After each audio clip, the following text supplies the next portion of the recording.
오늘 설교 말씀 온유와 두려움으로 하라라는 제목으로 말씀을 전하도록 하겠습니다.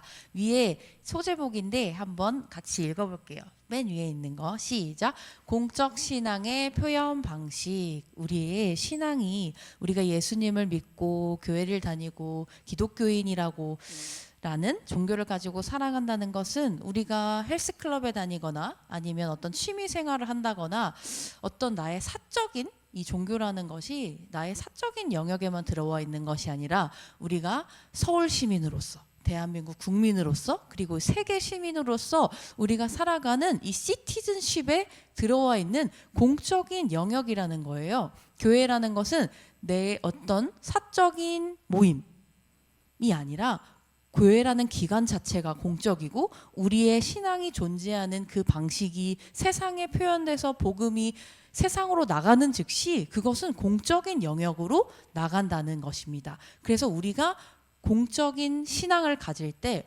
어떻게 그것을 표현할 것인가, 어떻게 전도하며 어떻게 복음을 증거하며 또 내가 회사에서는 나는 어떤 기독교인이어야 하며 우리 집안에서는 어떤 기독교인이어야 하는지에 대한 그런 말씀을 오늘 말씀 제목 온유와 두려움으로 하라라는 말씀으로 나누도록 하겠습니다.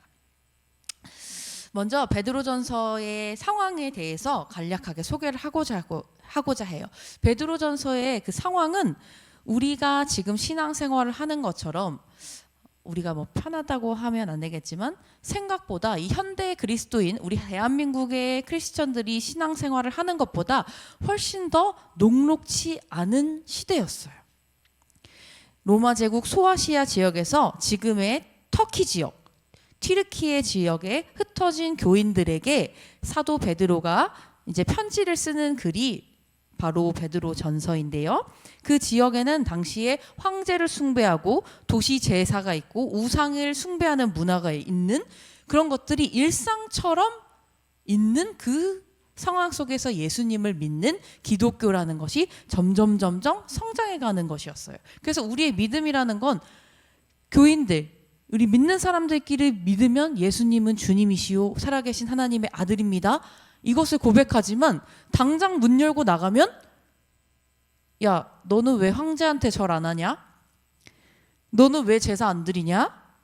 야 너 때문에 분위기 다 깨진다.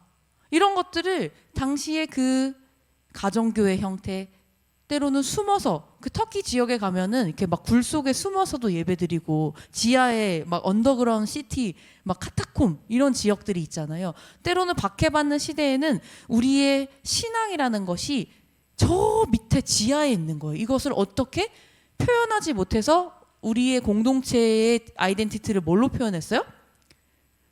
너 기독교인이냐? 이렇게 물어보는 거를 야 너 교회 다녀 이렇게 물어보는 게 아니라 어떻게 표현해요? 반을 딱 그림을 그려요. 무슨 그림이죠?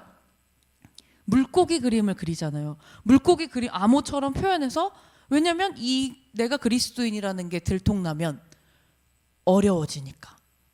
그래서 내 정체성을 드러낼 수 없는 그 시대적인 분위기 속에서 이 베드로 전서가 쓰인 거예요. 당시에 그 어려운 상황 속에서도 예수님을 믿는 신앙으로 모인 그 공동체를 향해서 희망과 소망과 믿음을 북돋아 주려고 사도 베드로가 그 튀르키예 지역에 흩어져 살던 그리스도인들을 향한 편지가 바로 베드로 전서였습니다. 그래서 늘 두려움이 있었어요. 박해와 어떻게 박해받을 것, 불이익을 받을 것, 어떻게 공직에 나가지 못할 것, 경제적인 어려움을 불이익을 당할 것에 대한 때로는 그것이 그 질서, 그 사회의 핵심적인 법의 질서에 어긋날 때는 목숨도 잃을 수 있다는 두려움이 늘 있었어요. 그래서 베드로전서 이렇게 말씀하시죠. 그들이 두려워하는 것을 두려워하지 말라. 그들이 두려워하는 것, 네가 경제적 어려움을 당할 수 있는 것, 네가 하나님을 믿는 그 신앙 때문에 어려움 당할 수 있는 것들을 두려워하지 말라. 우리 같이 읽어볼게요. 13절 시작.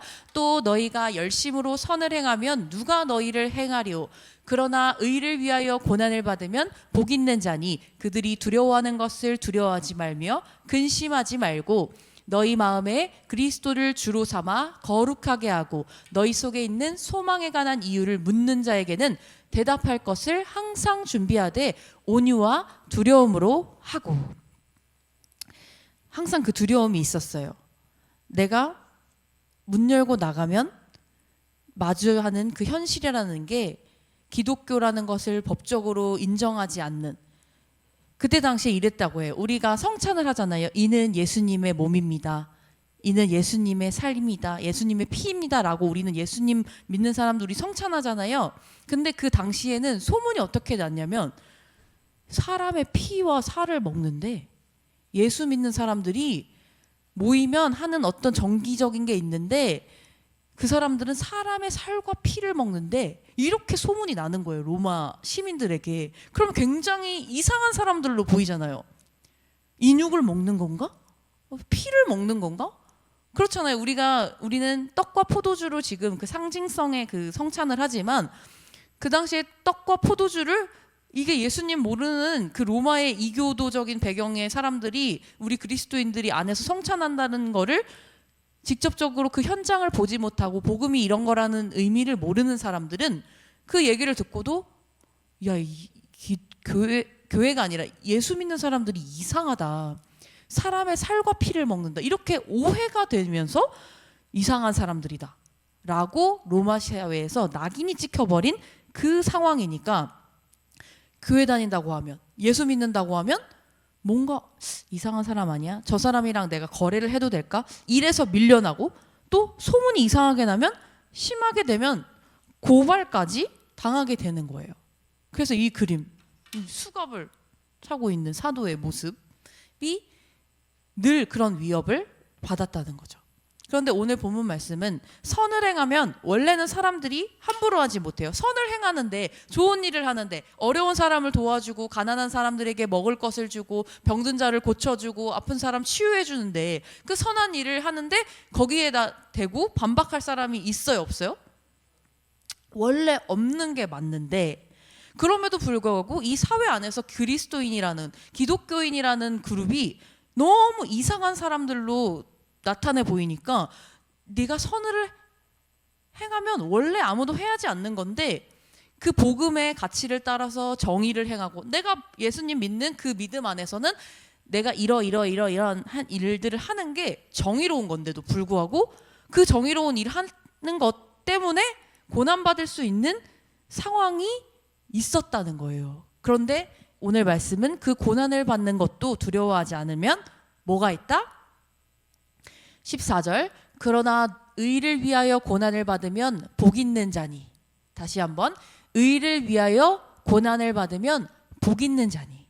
그러니까 이 고난의 컨텍스트는 내가 어떤 잘못을 해서, 내가 어떠한 잘못을 해서 오는 고난이 아니라, 하나님께서 원하시는 선을 행하고 내가 그리스도인이니까 마땅히 행할 선을 행하는데, 그 선을 행하다가 고난이 오는 거예요. 근데 하나님께서 그 고난을 잔을 마땅히 받는 자들에게 복이 있다고 말씀하셨어요. 그런데 15절, 너희 마음에 그리스도를 주로 삼아 거룩하게 하고 소망에 관한 이유를 묻는 자에게 대답할 것을 항상 준비하라고 해요. 너는 왜 밥 먹을 때 기도하는 거야? 좀 있으면 3주 있으면 또 설이 돌아오잖아요. 그러면 친척들 중에서 믿지 않는 가정이 당연히 있을 수도 있겠죠. 왜 절을 안 하는 거야? 제가 학교 다닐 때, 저희 기독교 학교니까 신학대 학생들이 있었고요, 국문과 학생들이 있었는데 굉장히 유명한 학생이 있었어요. 어떤 이제 국문학에서 어떤 제사 행사를 구현하는, 제사를 구현해서 이제 제사상을 차려놓았어요. 그런데 이제 한 신학생이 가가지고 그 상을 뒤엎었어요. 아, 지금 기독교 학교에서 무슨 행동을 하냐면서 상을 뒤엎은 거예요. 그래서 굉장히 유명해졌어요. 볼리베어라고 이렇게 상을 엎으니까. 이런 거예요. 그러니까 우리 안에 어떤 강한 신념, 하나님을 향한 강한 신념, 내가 예수님을 믿기 때문에 나 우상 숭배하지 않는다, 나는 황제에게 절하지 않는다, 하나님께서 원하는 것이 아니다 라고 하는 강력한 신념이 우리 안에 있을 수 있어요. 내가 번쩍 잘못됐어 라고 하면서 다 엎을 수도. 그런 사람들이 있잖아요. 그런데 오늘 말씀에서는 뭐라고 말씀하시냐? 네가 왜 근데 그렇게 해야 되는데? 너 왜 황제한테 절 안 하는 거야? 왜? 나 하나님 믿으니까 하나님이 그 천국의 소망을 나에게 주셨는데 그 하나님이 하지 말라고 하셨어. 그래서 나 강력한 그 하나님을 믿는 믿음으로 내가 상을 얻는다. 라고 하라는 말씀이 아닙니다. 오늘 말씀은 너의 마음을 거룩하게 하고 너한테 무슨 소망이 있길래 이 이교도들은, 이 로마 시민들은 지금 이 기독교인들의 그 신앙이라는 게 굉장히 미스터리하고 저 사람들이 도대체 무엇 때문에 고통받는데도 기뻐하고 가난한데도 웃고 왜 희망이 있지? 저 사람들이 왜 소망을 가지고 있지? 라는 걸 굉장히 큐리어스하게 쳐다보고 있어요. 궁금하다. 도대체 저 사람들 이해가 할 수가 없다. 왜 목숨을 죽임을 당하면서도 왜 감사하다고 하고 왜 저들을 용서해달라고 하고 절대 복수해야 되는 건데. 최근에 웃긴 거를 봤어요. 최고의 복수는 용서입니다 라는 이 문구가 있었는데 잘못 쳐가지고 최고의 용서는 복수입니다 이렇게 된 거예요. 잘못됐잖아요. 근데 당시에 그 사회의 가치 기준은 그런 거, 최고의 용서는 복수다 라고 하면서 내가 용서하는 방법은 복수다 라고 만연해 있는 그 복수의 그 살기로 만연해 있는 그 사회인데, 우리 그리스도인들은, 당시 그 그리스도인들은 최고의 복수는 용서다 라는 문법으로 살아가는 우리 그리스도인들인 거예요. 소수자였고 박해받는 사람들이었고 괴롭힘을 받는 사람들인데도 그 사람들을 미워하지 않고 원망하지 않고 하나님께서, 예를 들면 박해를 받아서 우리의 사도가 죽었어요. 예를 들면 우리 담임 목사님을 체포해 갔어요. 어떤 신앙의 이유로. 그러면 칼을 갈아서 우리 목사님한테 그렇게 했으니까 우리가 그걸 피로 복수해야지. 이런 문법이 아니었다는 거예요. 1세기 그리스도인들은. 그래서 너희들의 신앙의 이유, 너희가 기뻐하는 이유, 너희가 소망을 갖는 이유를 그 사람들이 너희한테 물어보면 그것에 대한 답을 항상 준비해라. 무엇으로? 온유와 두려움으로. 온유와 두려움으로. 이 온유는 사람들을 향해서 온유하게 이야기하라는 거예요. 사람들을 향해서 온유하게 너의 소망, 내가 왜 이러한 신앙을 갖게 되었는지, 내가 왜 기독교인으로서 마땅히 이런 제사에는 참여하지 않는지, 내가 왜 기독교인으로서 이런 것들은 하며 이런 것들은 하지 않는지에 대해서 온유함으로 사람들한테 얘기하는 거예요. 그 두려움은 누구를 향해서 하는 거예요? 하나님 앞에 두려움을, 하나님을 경외하는 경외함을 늘 갖고서 이야기하는. 왜냐면 우리가 하나님 앞에 틀릴 수 있잖아요. 내 신앙이 하나님 앞에 틀릴 수 있잖아요. 하나님, 제가 이렇게 하는 게 맞을까요? 예수님이라면 이 상황 앞에서 어떻게 하셨을까요? 늘 고민하고 늘 부드럽게 이야기하라는 거예요. 지금 다시 우리 신앙에 질문을 받는 시대가 도래하는 것 같아요. 우리 신앙의 질문. 너 교회 왜 다니는 거야? 기독교회는 왜 그렇게 하는 거야? 교회 다니면 그렇게 하라고 하는 거야? 라고 누군가 우리에게 물어볼 수 있습니다. 그러면 우리가 그때 싸우면서 답하는 게 아니에요. 온유함과 하나님을 두려워함으로 이야기하는 겁니다. 한국에 우리가 살면서 박해라는 상황, 이 사도 베드로가 튀르키예 지역에 살고 있는 성도들에게, 그 성도들은 박해라는 상황에 노출되어 있었던 그 사회적인 컨텍스트 안에 있었던 사람이에요. 근데 우리가 지금 교회를 다니고 있는 이 상황은, 우리가 한국에서 기독교인이라고 하는 게 박해라는 상황은 조금 우리와는 멀리 떨어져 있는 것 같아요. 그런데 이 세계 교회의 상황은 조금 다릅니다. 이게 해년마다 월드 워치 리스트가 발표되는데 뭐냐면 세계 기독교 박해 국가 리스트를 1년에 한 번씩 이렇게 업데이트를 해서 발표를 해요. 예를 들면 뭐 표현의 자유를 억압하는가, 아니면은 종교를 가졌다는 이유로 어떤 공직에 진출하는 것들에 영향이 있는가, 어떤 불이익을 받는가, 아니면 어떤 목숨의 위협을 받는가라고 하는 여러 가지 그런 그 잣대를 가지고서 평가를 하는데 계속 해마다 1위를 하는 나라가 있어요. 제가 써놨잖아요. 1위는 북한이고 2위는 소말리아, 예멘, 수단, 아프리카에 있는 그런 국가들입니다. 지도에 보면 이제 중국 닭 모양 중국 지도 보여죠? 전 닭 이렇게 머리처럼 보이더라고요. 그 밑에 이제 닭의 이 수영 같아요.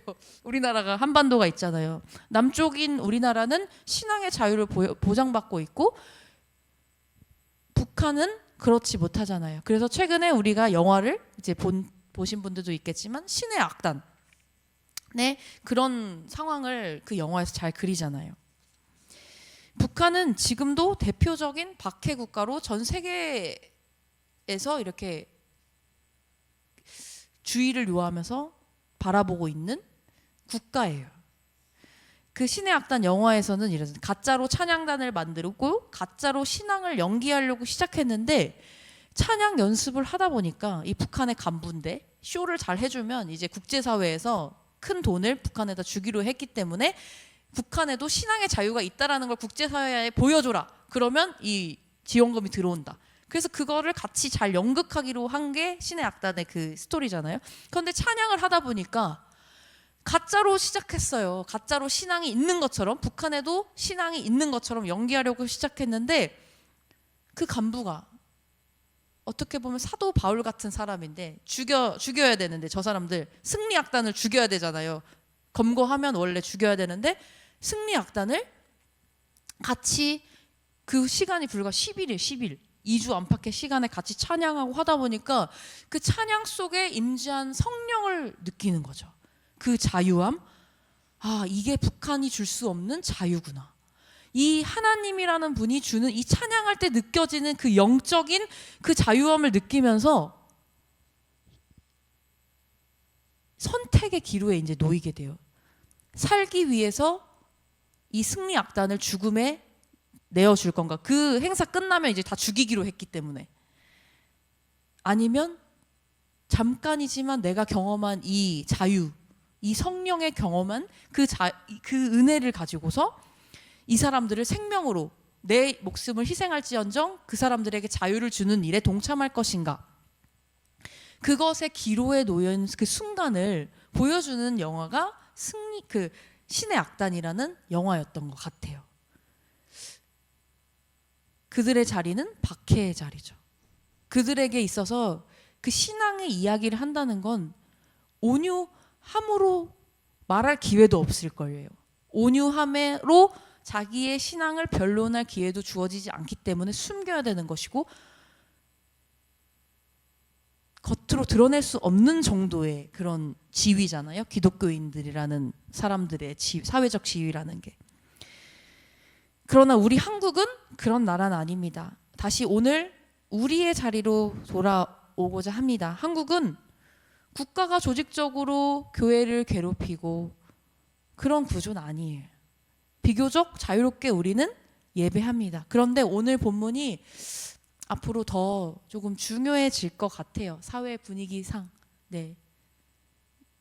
굳이 언급을 하지 않더라도 여러분들이 뉴스를 보고 신문을 보고 한다면 대한민국 상황에서 기독교회를 또 일부 교회, 왜냐하면 교회도 지향하는 것들이 다 다르기 때문에 교회를 다 묶어서 뭐라고 하진 않지만 일부 교회에 대해서 이 사회가 어떻게 바라보고 있는지에 대한 관점을 우리 친구들이, 우리 청년들이니까 의식을 가지고 바라볼 수 있잖아요. 그러면 점점 교회라는 곳은 다 그런 거야? 아니, 다 그런 게 아니에요. 다 그런 게 아니잖아요. 교회가 다 똑같지 않잖아요. 다 저마다의 교회가 추구하는 목회 방향이 있고 목사님의 그 목회 방침에 따라 교회는 다 달라요. 그런데 이 예수님 믿지 않는 사람들이 봤을 때는 교회라는 데는 다 저런 데인가? 약간 이런 말을 제가 들은 적이 있어요. 교회 다니는 사람을 믿고 걸러라. 뭐 이런 얘기를 제가 들을 때가 있어요. 그럼 너무 가슴이 아프죠. 왜 교회 다니는 사람 믿고 걸러야 되는 말이 돌아다니는 정도에까지 우리가 신뢰가 떨어지는가? 라는 게 되게 시대적인 아픔인 것 같아요. 오늘 한국의 사회는 다 종교 사회이고 정확히 말하면 의견이 다양한 다 의견 사회이기 때문에 종교가 다른 사람, 신앙이 없는 사람, 또 교회에 상처가 있는 사람, 다양한 사람들이 우리 대한민국 사회를 구성하면서 살고 있기 때문에 그 사람들이 질문할 수 있다는 거죠. 교회는 그런 거야? 아, 그래? 어떤 게 교회에 좋은 거고 너는 왜 교회를 다녀? 교회에 대해서 가르치는 가르침은 무엇이야? 라고 어떤 공적인 형태의 질문을 받으면 여러분들은 그 순간에 대한민국 사회에서 교회라는 공적 기관의 레프리젠테이티브가 되는 거예요. 대표자가 되는 거예요. 여러분이 그 순간에는 기독교를 대표하는 사람인 거예요. 그 사람에게. 그러면 나는 항상 온유함으로 또 하나님을 두려워함으로 답할 준비가 되어 있어야 한다는 거죠. 묻거든 여러분들이 답을 하셔야 됩니다. 온유와 두려움으로. 여러분들이 이제 사회생활, 대학교에서 이제 졸업하면 사회생활을 하는데 사회에 교회도 있고 뭐 친목회, 다양한 뭐 산악회 아니면 예수님 믿는 사람도 있을 수 있겠지만 거기에 다양한 사람들이 있는 그 가운데서 여러분들이 온유함을 유지하는 게 핵심인 것 같아요. 나는 기독교 신앙을 가졌다고 해서 저 사람들은 저 사람들 저렇게 예수님 안 믿으니까 저렇게 행동하지 이러면서 배타적으로 난 잘하고 있는데 저 사람들은 틀렸다. 나는 교회 다니니까 나는 이런 윤리의식이 뛰어난데 저 사람은 틀렸네? 교회를 안 다녀서 저런가 보다. 라는 어떤 우리의 독단적인 시각으로 우리가 그 안에서 행동하잖아요. 그러면은 굉장히 어려워지는 것 같아요. 어려워지는 것 같아요. 그래서 온유함이 너무너무 장착되어 있어야 될 것 같아요. 우리가. 그게 뭐 그래야 출세합니다 이런 걸 얘기하는 게 아니라 그래야지 그 사람과 내가 서로 다른 종교를 가지고 서로 다른 어떤 성향을 가지고서 또 대화할 수 있는 최소의 공간이 생기는데 우리 안에 온유함이 없잖아요. 그러면은 대화할 수 있는 공간이 없어요. 그 사람이랑 만나는 곳에서. 근데 우리가 복음을 전하려면 공간이 있어야 일단은 복음도 전하고 무슨 사회 뭐 직장의 업무에 대해서 이야기할 때도 아니면 야 이번에 과제 뭐야? 나 좀 도와줘. 나 이번에 내가 수업을 빠졌는데 이번에 교수님이 시험 문제 알려준 것 같아. 이런 정도의 대화를 할 수 있는 공간이 있어야죠. 친구들과의. 근데 나 교회 다니니까 야 미안 나 교회 가야 된다 라고 하면서 모든 관계의 그 접점들을 다 끊어 놓으면 여러분들이 이렇게 움직일 수 있는 공간이 사라져요. 그래서 저는 우리가 신앙을 갖고 사회생활도 해보고 신앙 갖고 다 살아보는 거잖아요 지금. 그럼 어떻게 하면 우리의 이 기독교 신앙이 대한민국 사회와 또 전 세계 속에서 공적인 위치에 그 위상을 올리면서 갈 수 있는지를 계속 생각하는 것 같아요. 예를 들면 우리 청년들이 기독교 신앙인으로서 각자의 사회생활의 그 자리에서 얼마나 역량 있는 사회인으로 성장할 수 있는가. 그런데 기독교 신앙을 가졌기 때문에 배타적으로 보여서 지위가 떨어지거나 아니면 쟤 너무 고리타분해. 아니면 쟤 대화가 안 돼. 자기만 옳고 남들은 다 틀렸대. 라고 하는 걸로 평가받으면 안 되잖아요. 그래서 우리가 정말 하나님 앞에 정말 그 두려움을 가지면서도 사람 앞에는 정말 온유한 언어를 사용해야 되는 이유가 거기 있는 것 같아요. 조나단 하이츠라는 학자가 있습니다. 이 사람이 바른 마음이라는 책을 썼어요. 근데 원어로는 Why Good People Are Divided by Politics and Religion. 그 무슨 말이냐면 왜 선한 사람들이 나뉘어질까? 정치와 종교에 의해서 왜 저 사람 그냥 보면은 엄청 선한 사람이란 말이에요. 엄청 좋은 사람인데 딱 정치와 종교 얘기하면 저 사람이랑 나뉘어지는 거야. 그래서 한국에서 그 한국어로 번역된 그 번역본에 뭐라고 써 있냐면 그들의 옳음은 왜 저들의 옳음과 다를까? 나의 옳음과 이 사람의 옳음이 왜 다를까에 대해서 그러면 어떻게 서로 대화할 수 있는지 어떻게 그 서로 대화할 공간을 만들 수 있는지에 대해서 분석한 책이거든요. 이 사람에 따르면 소위 진보 보수라고 하는 양 날개가 있잖아요. 이 양 날개는 지금은 너무 양극단의 사회이기 때문에 서로가 서로를 미워하고 서로가 서로를 공격하고 이런 사회인데 그러면 사실 그거 좋은 거예요? 좋은 거 아니에요? 좋은 거예요? 좋은 거 아니에요? 서로가 미워하고 서로가 서로를 향해서 총구를 겨누 같은 국민인데 국론이 분열되어 있는 상황은 좋은 거 아니잖아요. 근데 이게 단순히 정치적인 것뿐만이 아니라 사람들의 생각 속에서 가치관 속에서 나는 약간 진보적인 성향을 가지고 있어 라고 하는 사람들은 그 사람에게 righteous가 뭐냐? righteous가 뭐냐라고 물었을 때 나한테 정의로운 건 말이야. 해악이 어떤 걸 했을 때 해악이 줄어드는 거야. 이걸 했을 때 차별이 줄어들어? 약자가 보호돼? 억압을 줄여주는 상황이야? 공평한 권리와 기회가 보장되는 거야? 그럼 나에게는 이게 정의로운 거야. 이 사람들에게 정의는 그런 거예요. 근데 약간의 보수적인 사람들은 이런 생각. 내가 노력과 성과에 들였을 때 그 노력과 성과에 비례해서 결과가 주어지는가? 아니면 규범과 질서가 지켜지는가? 공동체의 결속이 해치지는 않는가? 또 권위와 책임이 붕괴되지는 않는가? 품위와 거룩함의 경계를 지키는가? 거룩함은 이게 기독교에서 이야기하는 신성, 영적인 거룩함 이런 것들을 다 포함하는 개념이 들어있어요. 그래서 한 사회를 구성하는 다양한 구성원들도 서로가 생각하는 정의 기준이 다 달라요. 그러니까 똑같은 이야기를 해도 우리가 복음을 전할 때 예수님 언어가 다 우리가 오전 예배 때도 목사님 말씀하셨잖아요. 우리가 예수님 믿는 예수 믿어라 해도 심지어 이 언어가 우리가 교회 안에서 쓰는 이 언어가 우리 집에서도 다를 수가 있는데 내가 아무리 교회 가니까 이게 좋고 할렐루야 하나님 살아계시고 성령이 충만하고 이렇게 했을 때 성령이 뭐냐? 성령 충만한 게 뭐냐? 은혜가 뭐냐? 제가 처음에 교회 갔을 때 고등학교에서 처음 갔는데 막 은혜 받았습니다 이래요. 근데 제가 은혜라는 단어가 너무 생소했어요. 처음 교회 갔을 때 은혜가 뭐지? 제가 처음 교회 갔을 때 은혜 받은 호랑이인가? 그러니까 은혜 갚은 호랑이인가? 약간 그 정도로 은혜라는 단어가 되게 낯간지럽고 부끄럽고 은혜 갚은 호랑이? 그러니까 뭔가를 갚아야 되나? 약간 이런 정도로 교회를 모르는 교회 문법을 모르는 사람들은 그 정도로도 모를 수 있다는 거죠.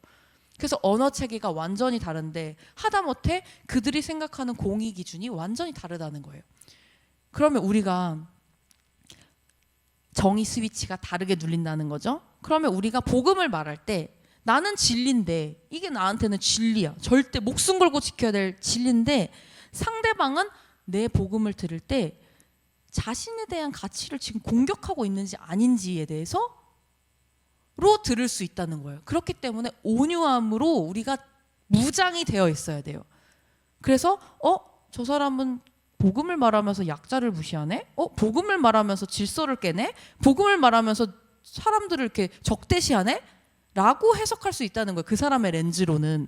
그래서 우리는 그런 상황을 만들지 않기 위해 공적으로 나타나는 우리의 신앙을 방어하고 또 우리의 신앙을 변호하고 변증하고 또 나아가서 그 사람의 신앙으로 전도를 해야 되잖아요. 그러려면 온유가 없으면 전쟁이 된다는 거예요. 온유가 없으면 싸움이 되고 전쟁이 됩니다. 그러면 우리가 복음이라는 거를 전달하기도 전에 그 사람은 듣지 않아요. 귀가 막혀요. 그래서 예전에는 그 뇌과학이 요즘에 밝혀낸 사실인데 예전에는 사람들이 굉장히 이성적인 사람들이라고 생각을 했대요. 그래서 이성적으로 이렇게 여러분 논리적으로 A는 B고 B는 C고 그렇기 때문에 A는 C입니다. 여러분 C를 하셔야 됩니다. 라고 이야기를 하면 그래 A는 C구나. 예를 들면 예수 믿으면 천국 갑니다. 그럼 예수 믿어야 천국 가지. 라고 이해가 됐잖아요. 그러면은 교회 와야 되잖아요. 나 복음 전했는데 이게 논리적으로 맞잖아요. 근데 사람들의 의사결정을 이성으로만 하지 않는다는 게 뇌과학이 밝혀냈어요. 사람들은 이성과 감정을 듀얼로 사용한다. 의사결정을 할 때 내가 교회를 갈까 말까 결정할 때 내가 구원받아야지 라는 어떤 합리적 이유, 나의 영적인 구원이라는 이득이잖아요. 구원받는 거 이득 아니에요? 영원한 이득이죠. 근데 그게 주어져도 감정이 틀어져 버리면 안 간다는. 나 저 사람 싫어. 저 사람이 하는 건 별로. 우리 뇌가 그렇게 의사결정을 한다는 것을 최근에 뇌과학이 밝혀냈어요. 의사결정을 할 때 딱 느낌적인 느낌으로도 사람들이 논리 없이 느낌적인 딱 느낌으로 할지 말지 경험한 다음에 그 다음에 이유를 찾는다는 거예요. 아, 교회 좀 좋은 것 같은데? 그러면 나를 전도해 줄 사람이 있나? 내가 아는 사람이 있나? 내가 시간이 있나? 그러면서 갈 이유를 찾는 거고, 아, 가기 싫어. 아, 저런 사람들 다니는 게 교회라면 나 가기 싫어. 그러면 그때부터 안 갈 이유를 논리적으로 열거하기 시작하는 거예요. 그것이 최근의 뇌과학의 발견이에요. 그래서 감정, 내가 전도하려고 하는 그 전도 대상자의 감정을 건드리지 않는 거. 그러면서 온유함으로 이야기하고 기독교의 신앙의 언어를 공적으로 온유함으로 이야기하는 것도 우리가 이 현대 사회에서 기독교인으로 살아가는 데 있어서 필수적인 그 말씀을 이미 고린도 전서에서 하나님께서 우리에게 주시고 계시다. 말씀을 마무리하고자 합니다. 우리의 신앙이라는 것, 우리가 하나님을 믿는 이 믿음이라는 것이 결코 내 마음 속에만 있는 것이 아닙니다. 결국에 이 신앙이라는 것은 말과 태도로 밖에 드러나게 되어 있어요. 그래서 이 온유함과 두려움으로 하라는 것은 우리의 신앙이 개인적인 영역, 어떤 헬스장에서 내가 힘들면 힘들어 막 이렇게 막 그런 차원의 것이 아니라 우리의 신앙 자체가 공적인 영역에 있다는 것이고 그것을 표현하는 방식이 온유함과 두려움으로 하라는 겁니다. 온유는 사람 앞에서 온유하게 하며 두려움은 하나님 앞에서의 늘 두려움을 가지라는 것입니다. 우리가 이 베드로전서 이 말씀을 기억하면서 다가오는 우리의 믿음 생활, 우리의 사회 생활 그런 것들을 균형 있게 가꾸어 가서 나의 공적 위치, 나의 신학의 공적 위치를 같이 우하향이 아니라 우상향할 수 있는 그런 믿음의 청년들이 다 되기 원합니다.